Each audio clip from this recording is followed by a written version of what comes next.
সুপ্রিয় দর্শক মন্ডলী, আসসালামু আলাইকুম। আজ 16 জানুয়ারি বৃহস্পতিবার 2025, 2রা মাঘ। আমি মামুন চৌধুরী পত্রিকার প্রধান প্রধান শিরোনাম নিয়ে আছি আপনাদের সাথে। সর্বপ্রথম ইত্তেফাক মেইন হেডিং করছে, গ্যাস সংকটে চট্টগ্রামে দেশি বিদেশি বিনিয়োগে স্থবিরতা। নেক্সট প্রথম আলো মেইন হেডিং করছে, গণ অভ্যুত্থানের ঘোষণাপত্র, প্রধান উপদেষ্টার নেতৃত্বে সর্বদলীয় বৈঠক আজ।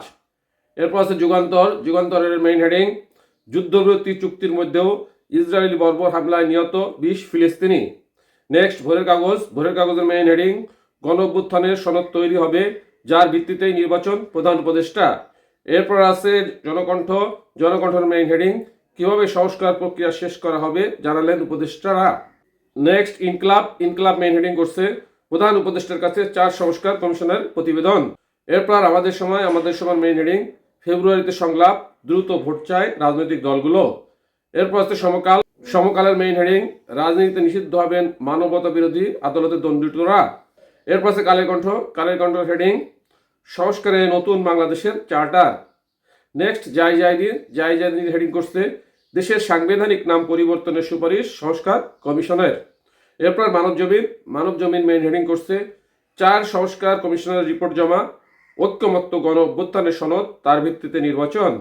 এরপর বিবিসি বাংলা প্রধান হেডিং, জুলাই আগস্টে নির্বাচন প্রস্তুতি চাইলেও বিএনপি কতটা প্রস্তুত। এই ছিল প্রধান শিরোনাম। এখন চলে যাচ্ছে যে কোনো একটি সংবাদের বিশ্লেষণে।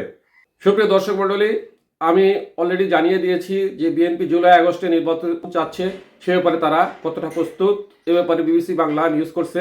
কি লিখছে দেখুন। বাংলাদেশের অন্যতম প্রধান রাজনৈতিক দল বিএনপি চলতি বছরের মাঝামাঝি সময় অর্থাৎ জুলাই আগস্ট মাসে নির্বাচনের দাবি করলেও প্রশ্ন উঠেছে, এই সময়ের মধ্যে নির্বাচন হলে দল হিসাবে বিএনপি সেই নির্বাচনের জন্য কতটা প্রস্তুত, কিভাবেই বা নির্বাচনে প্রস্তুতি নিচ্ছেন তারা। দলটির নেতারা বলেছেন, নির্বাচনের একটা প্রস্তুতি তাদের নেওয়াই আছে এবং এ প্রস্তুতির অংশ হিসাবে 2018 সালে নির্বাচনে যারা মনোনয়ন পেয়েছিলেন তারা নিজ নিজ সংসদীয় এলাকায় ইতিমধ্যে সক্রিয় হয়েছেন ও ব্যাপক গণসংযোগ শুরু করেছেন।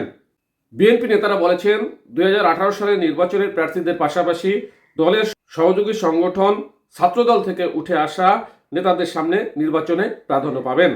দলের সম্ভাব্য প্রার্থীদের নিজ নিজ এলাকায় কাজ করে যাচ্ছেন, মানুষের পাশে দাঁড়াচ্ছেন, তাদের সেভাবেই গাইড করা হয়েছে।